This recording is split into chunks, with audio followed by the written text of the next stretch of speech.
नमस्कार। आज का हमारा विषय पत्र लेखन है। पत्र लेखन एक कला है। भावों और विचारों का आदान प्रदान पत्रों द्वारा ही संभव है। आजकल हमारे पास बातचीत करने, हालचाल जानने के लिए अनेक आधुनिक साधन उपलब्ध हैं, जैसे टेलीफोन, मोबाइल, ईमेल, फैक्स आदि। तो प्रश्न ये उठता है, फिर पत्र लेखन सीखना क्यों आवश्यक है? पत्र लिखना महत्वपूर्ण ही नहीं अपितु अत्यंत आवश्यक है। कैसे? जब आप विद्यालय नहीं जा पाते तब अवकाश के लिए प्रार्थना पत्र लिखना ही पड़ता है। सरकारी व निजी संस्थाओं के अधिकारियों को अपनी समस्याओं आदि की जानकारी देने के लिए पत्र लिखना ही पड़ता है। पत्र लेखन के लिए आवश्यक बातें, किन बातों का हमें ध्यान रखना चाहिए जब हम पत्र लिखते हैं और एक अच्छे पत्र में कौन से गुण होते हैं? पत्र की भाषा सरल संक्षिप्त होनी चाहिए। पत्र में स्थान तथा तिथि का उल्लेख होना चाहिए। स्थान, पता, तिथि, दिनांक। पत्र प्राप्तकर्ता की आयु, जिसे हम पत्र लिख रहे हैं उसकी आयु, संबंध, योग्यता आदि को ध्यान में रखते हुए भाषा का प्रयोग करना चाहिए, चयन करना चाहिए शब्दों का। पत्र लिखते समय उसके अनावश्यक विस्तार से बचना चाहिए। पत्र में शिष्टाचार, संबोधन एवं अभिवादन आदि शब्दों का प्रयोग करना चाहिए। पत्र के अंतिम चरण में पहुंचने पर पत्र का सार स्पष्ट रूप से समझ आना आवश्यक है। अब हम जानेंगे कि पत्र कितने प्रकार के होते हैं। पत्र दो प्रकार के होते हैं, औपचारिक पत्र व अनौपचारिक पत्र। पहले हम औपचारिक पत्र करते हैं। इसमें कौन कौन से पत्र आते हैं? प्रार्थना पत्र, अवकाश, शिकायत, सुधार, आवेदन के लिए लिखे गए पत्र आदि। दूसरा है कार्यालयी पत्र, किसी सरकारी अधिकारी, विभाग को लिखे गए पत्र आदि।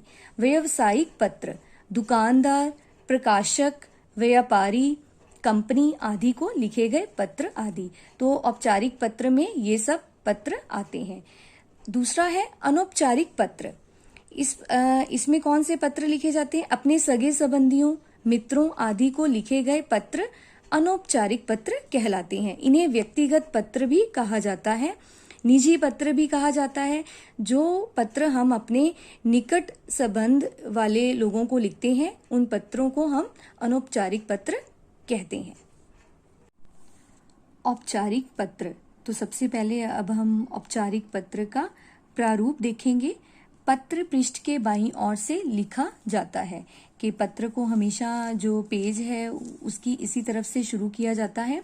सेवा में, तो सबसे पहले क्या लिखा जाता है? सेवा में। यहाँ जो मैंने आपको पत्र का प्रारूप दिया है, जब हम विद्यालय में प्रधानाचार्य को पत्र लिखते हैं उसके बारे में बताया है।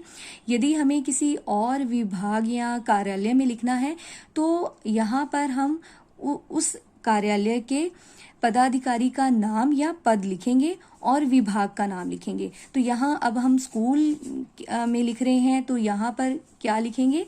श्रीमान प्रधानाचार्य जी स्कूल, और स्कूल का नाम लिखेंगे अपने, और विद्यालय का पता लिखेंगे यहाँ पर, और शहर का नाम लिखेंगे और पिन कोड भी जरूर लिखेंगे। फिर उसके बाद दिनांक आएगा। फिर विषय हम संक्षिप्त रूप में लिखेंगे, बहुत ही कम शब्दों में लिखेंगे।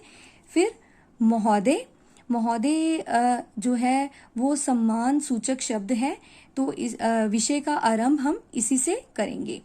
फिर उसके बाद हमारा मुख्य विषय आएगा। तो हम अपने जो ये विषय वस्तु है इसको हम 2 या 3 अनुच्छेदों में लिखेंगे।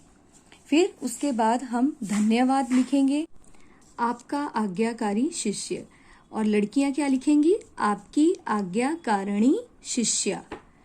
और यदि हम किसी और विभाग या कार्यालय में लिख रहे हैं तो यहाँ पर क्या आएगा? भवदीय या प्रार्थी, और नाम आएगा। यहाँ पर नाम लिखेंगे, कक्षा लिखेंगे, अनुक्रमांक लिखेंगे। तो ये था हमारा औपचारिक पत्र का प्रारूप। अनौपचारिक पत्र, तो अब हम अनौपचारिक पत्र का प्रारूप देखते हैं। पत्र पृष्ठ के बाईं ओर से लिखा जाता है। पत्र को जो पृष्ठ है उसके इसी तरफ से लिखना शुरू किया जाता है। तो सबसे पहले क्या लिखा जाता है?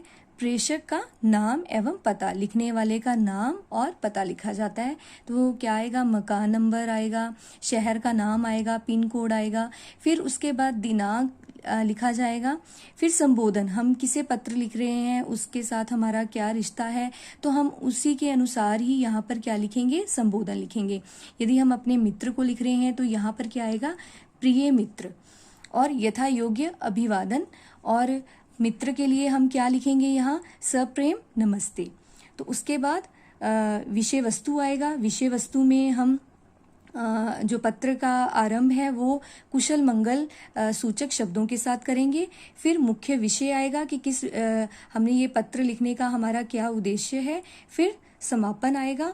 उसके बाद संबंध का उल्लेख कि हमारा जो जिसे हम पत्र लिख रहे हैं उसके साथ हमारा क्या रिश्ता है। जैसे हम अपने मित्र को लिख रहे हैं तो हम यहाँ पर क्या लिखेंगे, तुम्हारा प्रिय मित्र, और अपना नाम लिखेंगे। तो ये था औपचारिक अनौपचारिक पत्र का प्रारूप। आशा है कि अब आप औपचारिक अनौपचारिक पत्र लेखन सीख गए होंगे। कार्यपत्रिका में आपको औपचारिक पत्र हल करके दिया जाएगा। आप उसे अपनी हिंदी नोटबुक पर करें। धन्यवाद।